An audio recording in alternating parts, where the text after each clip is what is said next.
राधे कृष्णा। जय बोलो सीता रामचंद्र भगवान की जय। श्री राम जय जय राम। श्री राम जय जय राम। श्री राम जय जय राम। श्री राम जय जय राम।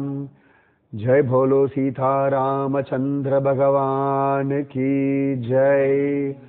जय बोलो राष्ट्र गुरु समर्थ रामदास महाराज की जय।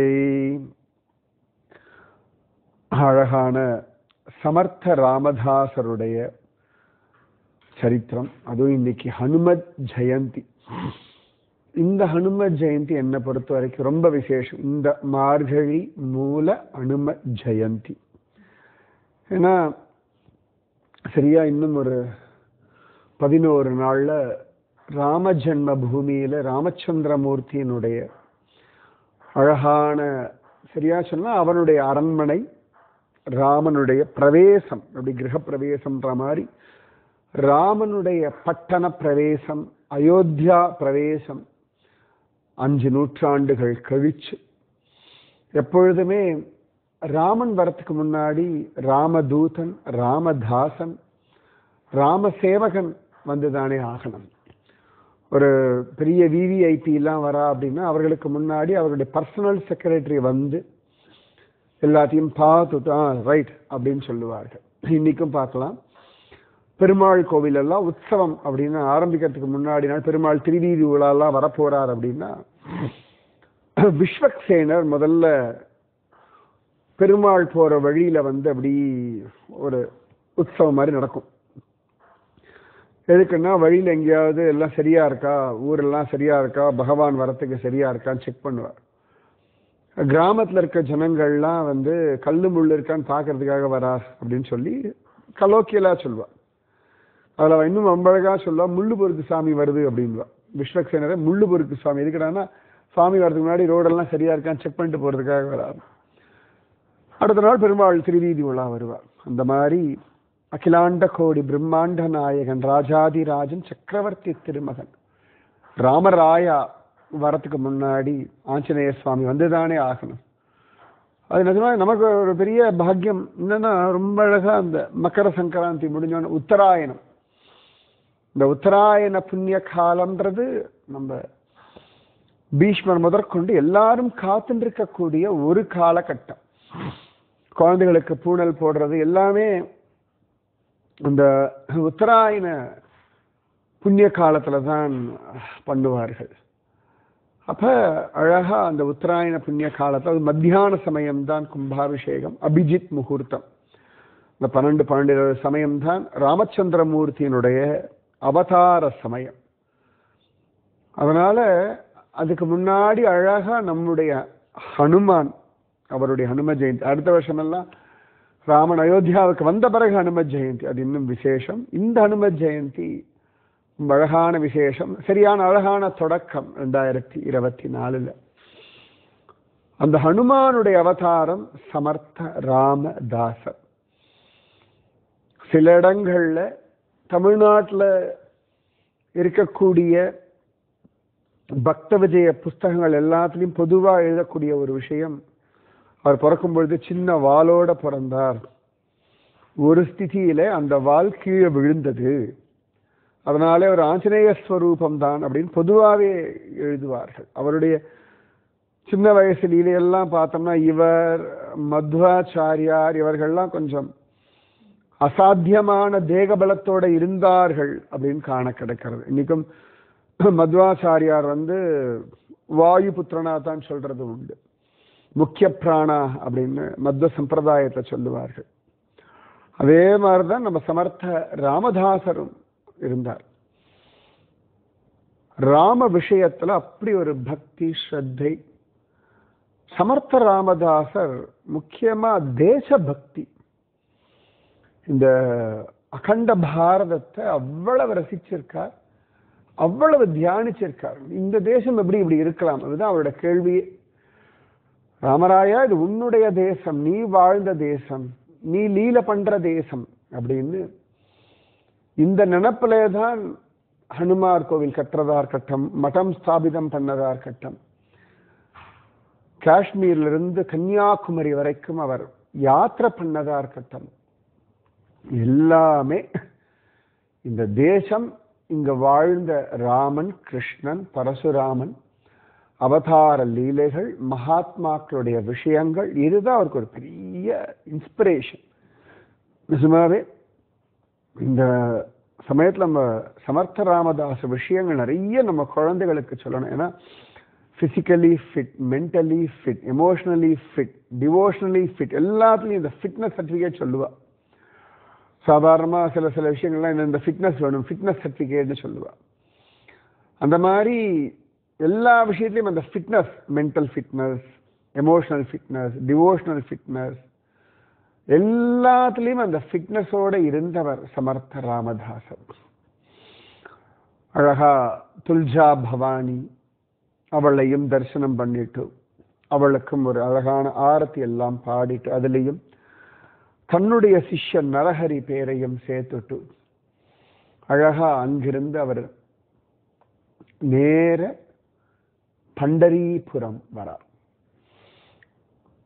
பண்டரீபுரம் சாதாரணமா சமர்த்த ராமதாசருடைய விஷயங்கள் நான் பல இடங்கள்ல வாச்சதுல, சமர்த்த ராமதாசர் ரொம்ப ஸ்ட்ராங் ராமராயா பக்தன். அதனால கிருஷ்ணன் பக்கத்துலலாம் போக மாட்டார். அதனால பண்டரீபுரத்துக்கு இன்ட்ரெஸ்ட் இல்லாம இருந்தார். பகவானே ஒரு பிராமன் வேஷத்துல வந்து அவர் அன்னதானம் பண்ணும் பொழுது சாப்பிட்டுட்டு பண்டரீபுரம் அழிச்சுட்டு போவான். இவர் அவர்கிட்ட சத்தியம் வாங்கி பண்டரீபுரம் அழிச்சுட்டு போவான். இப்படிதான் இவ்வளவு நாளும் சமர்த்த ராமதாசருக்கும் பண்டரீபுரத்திற்கும் உள்ளதான விஷயத்தை நான் சொல்லியிருக்கேன். வாசது பல இடங்கள்ல வாசதுல இந்த ப்ராமினென்டான விஷயம்தான் கிடைச்சது. ஆனால் மகாராஷ்டிரால இன்னொரு விதமாக இந்த பண்டரீபுர விஷயம், வைபவம் சொல்லப்படுறது. அழகா துல்ஜா பவானிக்கு ஆரத்தி எல்லாம் பாடிட்டு பண்டரீபுரம் ரொம்ப ஆசையோட போறாராம் சமர்த்த ராமதாசர்.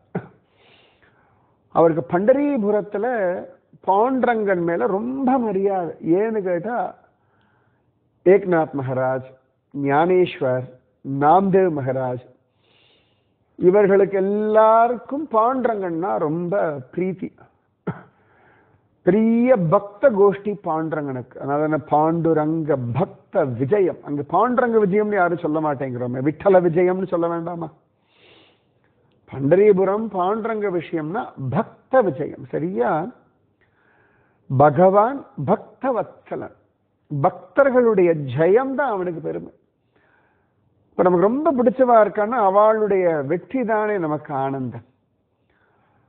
இப்ப இந்தியா வந்து ஒரு ஒலிம்பிக்ஸ்ல கோல்டு மெடல் வாங்கினா என்னமோ நம்மளே வாங்கின மாதிரி ஒரு சந்தோஷம். இந்தியன் பிளேயர்ஸ் கிரிக்கெட் ஜெயிச்சோம், இல்லாட்டி ஒரு ஹாக்கியில ஜெயிச்சோம், நம்ம தேசத்தை ரெப்ரசன்ட் பண்ணி யாராவது ஜெயிச்சார்கள் அப்படின்னா என்னமோ நாமே ஜெயிச்சுட்டோம் அப்படின்னு கொண்டாடுவோம் இல்லையா?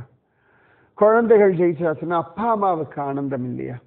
நண்பன் ஜெயிச்சா நண்பனுக்கு ஆனந்தம், மனைவி ஜெயிச்சா கணவனுக்கு ஆனந்தம், கணவன் ஜெயிச்சா மனைவிக்கு ஆனந்தம், அப்பா அம்மாவுக்கு ஒரு பெருமை வந்தா பிள்ளைகளுக்கு ஆனந்தம். இது உலகத்துல அழகான ஒரு விஷயம். அந்த மாதிரி பாண்டுரங்கனுக்கு பக்தர்கள் ஜெயிச்சா அவ்வளவு சந்தோஷம். எப்பொழுதும் ஞாபகம் வச்சுக்கோங்க.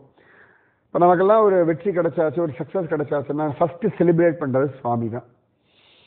உள்ளுக்குள்ள சந்தோஷம் வருது பாருங்க, நிஜமாவே அது பகவான் சந்தோஷப்படுறாங்க. எஸ் யூ மேட் இட் அப்படின்னு. நம்ம yes I made it, yes you made it யாரா சொல்லணும், முதல் வார்த்தை, முதல் அப்ளாஸ், முதல் மரியாதை, முதல் புகழ், முதல் வாழ்த்து சுவாமி கிட்டே இருந்துதான். காத்தால எழுந்தோடனே நம்ம அடுத்த நம்மளை பார்த்து குட் மார்னிங் சொல்ல, முதல்ல நமக்கு குட் மார்னிங் சொல்றது சுவாமி தான். எழுந்தாச்சு நீ காத்தால சுப்பிரபாதம் அப்படின்னு ஃபர்ஸ்ட் நம்மளை கிரீட் பண்றதும் நம்மளை ரிசீவ் பண்றதும் நம்மளை கொண்டாடுறதும் என்னைக்குமே சுவாமி தான். பல விஷயங்கள் உலகத்துக்கு நாம சொன்னா தான் தெரியும், ஆனா சுவாமிக்கு எல்லாம் தெரியும். ஒரு கோவிலுக்கு போறோம் அப்படின்னா கோவில்ல யார் நம்மளை கிரீட் பண்ணுவா? சுவாமி தான் கிரீட் பண்றார். வா வா வா வந்துட்டியா, அவ்வளவு நாளா உனக்காக காத்துட்டு இருக்கேன். அதனால நம்ம நல்லா சாப்பிட்டு வச்சோன்னா உள்ளுக்குள்ளே இந்த அப்பாடா நல்லா சாப்பிட்டாய் சூப்பர் அப்படின்னு அந்த திருப்தியே சுவாமியினுடைய திருப்தி தான். அதனாலதான் அவனை உத்தேசிச்சுதான். அதனாலதான் சர்வம் கிருஷ்ணார்ப்பணம் அஸ்து அப்படின்றோம் இல்லையா? ஸோ அந்த மாதிரி ரொம்ப ஆசையா அவர் பண்டரீபுரம் வரார் சமர்த்த ராமதாசர். கரெக்டா அப்பதான் ஆஷாட சுக்ல ஏகாதசி முடிஞ்சு ஒரு உள்ள வரார். அவ்வளவு கூட்டம் இருக்கும். ஏன்னா ஏகாதசி முடிஞ்சு ஜனங்கள் அங்கேயே இருப்பா. அடுத்த ஏகாதசி வரைக்கும் அந்த கூட்டம் அப்படி அந்த பௌர்ணமியெல்லாம் அங்கே சுத்தின்னு இருப்பா. குரு பூர்ணிமை வரைக்கும் அங்கே எல்லாரும் சுத்தின்னு இருப்பா. அழகா அந்த கோபாலா விஷயம் எல்லாம் நடக்கிற வரைக்கும், தகி அண்டிலாம் நடக்கிற வரைக்கும் அங்கதான் சுத்தின்னு இருப்பா. அந்த மாதிரி அங்க உண்டு. நம்ம பண்டரிபுரத்துல ஆஷாட சுக்ல ஏகாதசி முடிஞ்ச உடனே உரியடிக்கிறது ஒன்று உண்டு. ஸோ அது வரைக்கும் கூட்டம் இருக்கும். சமர்த்த ராமதாசர் அழகா வரார். இந்த ஜனங்களை பார்த்து அவருக்கு அவ்வளவு சந்தோஷம். பா, இவ்வளவு பேரை வசப்படுத்தி வச்சிருக்காங்க. ஏன்னா பல இடங்கள்ல கோவில்கள்லாம் படாத பாடுபடுறது, நிறைய பேர் கோவிலுக்கு போக பயந்துன்னு இருக்கா. பல இடங்கள்ல கோவில்கள்ல ஆளே இல்லாம இவர் தனியாலாம் உட்கார்ந்து இருக்கார். அது எதுவுமே இல்லாமல் என்னமோ அந்த இடத்துல மட்டும் ஒரு இந்து சாம்ராஜ்யம் மாதிரி அவ்வளவு கூட்டம் பாண்டவங்களுக்கு. இவருக்கு அதுவே பயங்கர குஷியா, பரவாயில்லையே இவ்வளவு ஜனங்கள், அது பாமர ஜனங்கள். இவர் எல்லா இடத்துலையும் ஜனங்கள் தைரியமா இருக்கணும், நம்பிக்கையோடு இருக்கணும், பக்தியோடு இருக்கணும், ஸ்ரத்தையோடு இருக்கணும், நாமஜபம் பண்ணணும்னு சொல்லியிருந்தா அங்க இருக்கிற ஜனங்கள் எல்லாம் அழகாக விட்டல விட்டல விட்டல விட்டல விட்டல விட்டல விட்டல விட்டல பாண்டரங்கா பண்டரீநாதான்னு ஜபிச்சுண்டு ஆசையா வரா. எல்லாரும் மாவுலி நாம்தேவ் அப்படின்னு, ஞானேஸ்வர் மகாராஜுக்கு, நாம்தேவ் மகாராஜுக்கு, ஞானோபா மாவுலி, ஞானோபா மாவுலி, நாம்தேவ் மாவுலி. ஏன்னா அப்ப துக்காராமோடது இல்லை. துக்காராம் காலத்துக்கு அப்புறம் தான் துக்காராம் வர்றது. துக்காராம் அப்ப வாழ்ந்துட்டு இருந்தார் தேகு அங்கெல்லாம். ஆனா இந்த நாம சங்கீர்த்தனத்துல நாமதேவர், ஞானேஸ்வரர் இவர்கள் தான் பிராதான்யம். ஸோ பண்டரீபுரம் அப்படி அழகா வரார். சந்திரபாகால தீர்த்தம் ஆடுறார். ஜனங்கள்லாம் அப்படி சந்தோஷமா தீர்த்தம் ஆடுறது ஆடுறது. பண்டரிபுரத்துக்கு ஒரு ஸ்பெஷல் வைப்ரேஷன் உண்டு இல்லையா? எங்க அதுக்கு தனி அந்த ஊர் அது அப்படியே ஒரு ஆட்டத்திலேயே இருக்கும் பண்டரிபுரம். ஏன்னா பண்டரி நாமாச்ச பாசார் அப்படின்னு தானே சொல்ல. பண்டரி நாம பஜார். அங்க போனா எல்லாம் கிடைக்குமே. நாமத்தை கொடுக்குறோம், நாமத்தை வாங்குறோம், இப்படிதான் அபங்கமே இருக்கு. அப்ப ரொம்ப சந்தோஷப்பட அவருக்கு அப்படியே ஒரு உற்சாகம். அப்பாடா உயிர்ப்போட இருக்கு இந்த ஹிந்து சாம்ராஜ்ய விஷயம் அப்படின்னு. மற்ற எல்லா இடங்கள்லையும் இவர் அதை நலநாடுத்தி அதற்கு விஷயத்தை சொல்லி ஜனங்களை தயார் பண்ண வேண்டியிருக்க. பண்டரிபுரத்துல அது ஜனங்கள் அப்படி ஆட்டம் பாட்டம் கொண்டாட்டணும். அந்த பக்கத்துல யாரும் பெருசா பாதிக்கவே இல்லை. பண்டரிபுரத்துக்குள்ள பார்த்தா அப்ப இந்த தெய்வத்தை போய் பார்த்துடணும், இந்த பாண்டரங்கனை பார்க்கணும் அப்படின்னு ஆசையா போறார். பயங்கர கூட்டம்னா பயங்கர கூட்டம். அந்த கூட்டத்திலையும் ஒரு நின்றுண்டு எல்லாரும் இடிச்சு எப்படி. அது பண்டரிபுரம் ஒரு சுகம் தான் நிஜமாவே. அந்த பாமர ஜனங்களோட பக்தியில வரிசையில நிக்கிற சுகம் தனிதான். எனக்கு முக்கியமா ஒரு 3 இடங்கள் நான் ரொம்ப அனுபவிக்கிறது. ஒண்ணு திருப்பதி. அந்த வரிசையில நிற்கும்போது அந்த பாமர ஜனங்களுடைய கோவிந்த கோஷம் முதல்ல நான் பார்த்து ரொம்ப பிரமிச்சது திருப்பதி. 2வது பண்டரிபுரம். இந்த வார்க்கடை ஜனங்களோட வரிசையில நின்று அது எவ்வளவு நேரம் நின்னாலும் தெரியாது, அவளோட நின்றுட்டோம்னா. 3வது நான் பார்த்தது புரி ஜெகநாத கஷேத்திரம். நான் பார்த்ததுல நிறைய இடம் போனதுலயும் இந்த 3 இடம்தான் அப்படி அந்த கூட்டம், அந்த நெரிசல், அதுக்கு நடுவில் ஒரு குதூகலம்ன்றது இந்த 3 இடங்கள்ல எனக்கு கிடைச்ச அனுபவத்தை வச்சு நான் சொல்றேன். ரொம்ப ரசிக்கிற சமர்த்த ராமதாசர் ஆனந்தமா அப்படி போறார். பல பல பல பலன்னு ஜொலிக்கிறான். அன்னைக்கு பாண்டுரங்க சும்மாவே ஜொலிப்பான். அது ஆஷாட ஏகாதசி வேற முடிஞ்சிருக்கு. அத்தனை பக்தர்கள் பார்த்துட்டு போயிருக்கா.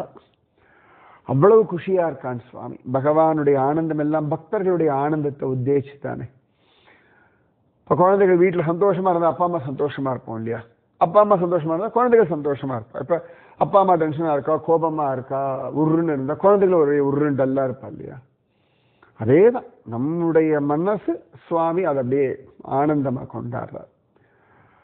பார்க்கிறார், நல்ல கூட்டம் லைன்ல நின்று பார்க்கிறார். இடுப்புல கைய வச்சுண்டு மகாயோக பீட்டே ததே பீமரத்யா வரம் புண்டரீகாய தாத்தும் முனீந்திரை சமாகத்திய திஷ்டந்தம் ஆனந்த கந்தம் பரபிரம்மலிங்கம் பஜே பாண்டுரங்கம். ரொம்ப நாளா பாண்டாங்கனை பேசிட்டு இருந்தோமா, நடுவில் சமர்த்த ராமதாசனும் இல்லாம எடுப்பு திருப்பி வந்துட்டான் உள்ள. சரியா, மீராம்போது பெருசா அப்பயும் ஒரு பாண்டரங்கன் வந்துவிட்டான். மீராவுடைய விஷயத்துலயும் ஒரு பாண்டரங்கன் வந்தான். இப்ப சமர்த்த ராமதாசர் விஷயத்திலையும் பாண்டரங்கன் நிஜமாவே திருட்டு பையன் கரெக்டா உள்ள வந்துடுவான். அழகா பார்த்தார் சமர்த்த ராமதாசர். ஜொலிக்கிறான் பாண்டுரங்க, மயங்கி போறார். பகவானுடைய திருமுக மண்டலம் இந்த இடுப்புல கையை வச்சிருக்கிறதெல்லாம் பார்த்தா அங்க ரொம்ப நேரம்லாம் நிக்க முடியல, அவ்வளவு கூட்டம். நேரம் வந்தார், பாண்டரங்கன் திருவடியை தொட்டார், அழகா சேவிச்சார். சலோ அவரா இருந்தா செலவுதாங்க, இப்படியே சலோ மௌலி, அவ்வளவுதான். அவரும் எந்த இடத்துலையும் தன்னை தனியா பிரத்யேகமா ஒரு விவிஐபியா காட்டிக்கவே மாட்டார். அதுவும் இந்த கூட்டத்துல அவர் அப்படியே கரைஞ்சு போயிட்டார் அந்த பக்தியில. அழகா வரிசையில போய் நின்னா, போய் ருக்மிணி மாதாவை பார்த்தார், சத்யபாமா, ராதா தேவி எல்லாரையும் ஓரத்துல போய் உட்காந்துட்டார் சமத்தா.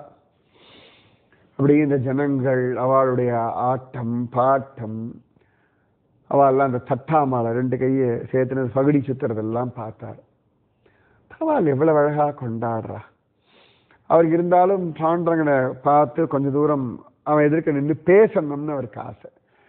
ஆனா எந்த கோவில்ல போனாலும் ஏகாந்தமா உட்காந்துட்டு சுவாமியோட பேசுவார். இப்படி அங்க நின்று இருப்பார், பார்த்துட்டே இருப்பார். ஆனா அவர் பேசவா சுவாமி ரிப்ளை பண்ணுவார். இப்படிதான் நடக்கும். சரி, கொஞ்சம் கூட்டம் எல்லாம் குறையட்டும், எப்ப கொஞ்சம் ஃப்ரீயா இருக்கும் அப்ப போய் பார்க்கலாம். இந்த ஜனங்கள் எல்லாம் பார்க்கட்டும், இவாளுடைய தரிசனத்தை கெடுத்துட்டு நான் பார்க்க வேண்டாம். நம்ம எல்லாருக்கும் இந்த ஒரு பழக்கம் வேணும். நான் ஒழுங்கா பார்க்கல, என்ன கொஞ்ச நேரம் நிக்க விட மாட்டேங்கிறோம். அவர்கள்லாம் நிறைய நேரம் நின்னா, கூட்டம் இல்லையா, நிறைய நேரம் நின்று பாருங்க. கூட்டம் இருக்கா, ஒரு க்ஷணம் பார்த்துட்டு வாங்க, திரும்பி லைன்ல நில்லுங்க. இல்ல அவசரமா கிளம்பி போயிடுங்க, திரும்பி எப்பயாவது வாங்க. இவ்வளவுதான், அந்த ஒரு க்ஷணம் போதும். இப்ப நாரத மகர்ஷிக்கெல்லாம் ஒரு க்ஷணம் தான் அந்தரியாமி பகவான் காட்சி கொடுத்தான். அதுக்கப்புறம் சுவாமி அந்த ஜென்மா உனக்கு காட்சியே கிடையாதுன்னே சொல்லிடுறார். அப்ப எவ்வளவு பொக்கிஷமா அதை வச்சிருப்பார். ஏதான கோவிலுக்கு போற ஒரு க்ஷணம் கிடைச்சா அந்த ஒரு க்ஷணத்தை பொக்கிஷமா சேர்த்து வச்சுக்கோங்க. ஒரு பனித்துளி போல, ஒரு மழைத்துளி போல ஜாகிரதையா சேர்த்து வச்சுக்கோங்க. அவ்வளவுதான். அப்ப கொஞ்ச நேரம் உட்காந்துருக்க நிறைய பேர் வரா. இவர் தேஜோமயமா உட்காந்து ஜபிச்சுட்டு இருக்கார். அங்கேயே உட்காந்து ஸ்ரீராம ஜெய ராம ஜெய ஜெய ராம ஜபிச்சுட்டு இருக்கார். ஜனங்கள்லாம் வரா, பார்க்கறா. மகாராஷ்டிரால சாதுக்களுக்கு எப்பொழுதே மரியாதை உண்டு. பார்க்கிறார், நல்ல ஜம்முன்னு காம்பீரியமா உட்கார்ந்து இருக்கார், தேஜஸ்வியா இருக்கார். உடனே எல்லாரும் நமஸ்காரம் பண்றா. இவரு கண்ணை மூடியும் ஜபிச்சுட்டு இருக்கா. அப்பப்ப கண்ணை திறந்து பார்க்கிறார், வெறும சிரிக்கிறார், கையை காட்டுறார், அவ்வளவுதான். ஆசீர்வாதம் பண்றார். கொஞ்ச நேரம் ஆச்சு. அப்படி அந்த கூட்டம் எல்லாம் கொஞ்சம் குறைஞ்சு, பாண்டரங்கன் இவருக்காக கொஞ்சம் கூட்டத்தெல்லாம் குறைச்சு விட்டான். அவன் நினைச்சா கூட்டத்தை சேர்ப்பான், அவன் நினைச்சா கூட்டத்தை குறைப்பான். எங்கேயாவது நல்ல தரிசனம் வேணும்னா நீங்க மனுஷா கிட்ட புலம்பி ரெக்கமெண்டேஷன் பிடிச்சு ஒரு பிரயோஜனம் இல்லை. அவன் கிட்ட சொன்னா அவன் தான் சரி நீ தனியா வந்து பாரு, பிரத்யேகமான அவன் தான் நேரம் கொடுக்கணும், அவன் தான் அதற்கான வழி பண்ணணும். அப்போ கொஞ்ச நேரத்துல கூட்டம் எல்லாம் குறைஞ்சு கொடுத்து சமர்த்த ராமதாசர் இப்படி போனார். பாண்டரங்கன் முன்னாடி போய் நின்றுட்டார். யாரும் வர சொல்லல, அவாவா ஏதோ வேலையில பிஸியா இருந்துட்டா. அர்ச்சகர்கள் யாருமே இல்லை. இவரும் பாண்டுரங்கனும் ஏகாந்தமா இப்படி பார்க்கிறார். அந்த செங்கல் மேல 2 கால் அப்படி வச்சுண்டு ஒரு யோக பீடத்து மேல அந்த செந்தாமரை பாதங்கள், நல்ல கண்ணங்கரேல்னு திருமேனி, கால் அழகான அந்த சலங்கை, அந்த முழங்கால் மேலே ஏறி இருக்கக்கூடிய பீதாம்பரம், அந்த இடுப்புல கை வச்சுருக்கிறது, சங்கம் தாமரை 2 கையில வச்சுருக்கிறது, சின்ன இடுப்பு, நல்ல விசாலமான மார்பு, அழகான தோள்கள், 2 திருக்கைகள், வக்ஷஸ்தலம், அழகான இடுப்பான கழுத்து, மூக்கு நுனிய பார்த்துட்டு இருக்கிற மாதிரி ஒரு திருமுக மண்டலம், காதுல மகர குண்டலம், லேசான ஒரு தியான சிரிப்பு பாண்டரங்கனோடது. நெத்தி அதுல ஒரு அழகான கோபி சந்தன திலகம், தலையில கிரீடம், நல்ல துளசி மாலையெல்லாம் போட்டு அப்படி ஜொலிக்கிறான். சாட்சாத் மன்மதனா. அது பாண்டரங்கன் எப்ப பார்த்தாலும் அழகுதான், எப்படி பார்த்தாலும் அழகுதான். அப்படியே பார்க்கிறார், டக்குன்னு சிரிக்கிறார். அவருக்கு நீ ஏன் இப்படி நிக்கிறாய், அதான் கேள்வி அவருக்கு. அழகா பாண்டரங்கனை பார்த்து பேச ஆரம்பிச்சார். ஏதே காரே உபா ஸ்ரீராமா மனமோகன மேகஷாமா. ஸ்ரீராமா, எதுக்கு நீ இப்படி நின்று இருக்காய்? காயகேலி சீதாமாயி ஏதே ராகி ரகுமாயி. எங்க போனவன் சீதா? எதுக்கு ரகுமாயி நின்று இருக்கா அவன் பக்கத்துல? காயகேலி அயோத்தியாபுரி ஏதே வசவிலி பண்டரி. எங்கடா அயோத்தியாவை விட்டுட்டு எதுக்கு நீ இப்படி பண்டரியில நின்று இருக்காய்? காயகேலி ஷரயு கங்கா ஏதே ஆனிலி சந்திரபாகா. எங்கடா போச்சு சரையு கங்காலாம்? என்னதுக்கு நீ சந்திரபாகா இங்க? தனுஷ்யபான காயகேலே கரகட்டாவரி தேவிலே. கையில தனுசு பானம் எல்லாம் எங்க போச்சு? என்னத்துக்கு இடுப்புல கை வச்சு நிக்கிறாய்? காயகேலே வானரதள ஏதே மிளவிலே கோபால. எங்கடா வானர் கூட்டம்? இங்கே ஒரே கோபால கூட்டமா அலையிறது, மாட்டுக்கார பசங்களும் அலையிறானுங்க இங்க. ராமி ராமதாசி பாவ தைசாஹோய பண்டரி ராவ. டேய் ராமா, நீ என்ன பண்டரிநாதனா காட்சி கொடுத்துட்டு இருக்காய்? ராமதாசனுக்கு ராமன் அல்லவா முக்கியம்? யார் பண்டரிநாதனை பார்க்க வந்தா அப்படின்னு சிரிச்சுண்டே ஒரு பாண்டரங்கனை பார்த்து கேள்வி கேட்கிறார். இப்படி கேள்வி கேட்டா பாண்டரங்கன் என்ன பண்ணுவான்? பசிகனாச்சே, ஒரு க்ஷணம்தான் டக்குன்னு பார்த்தான்.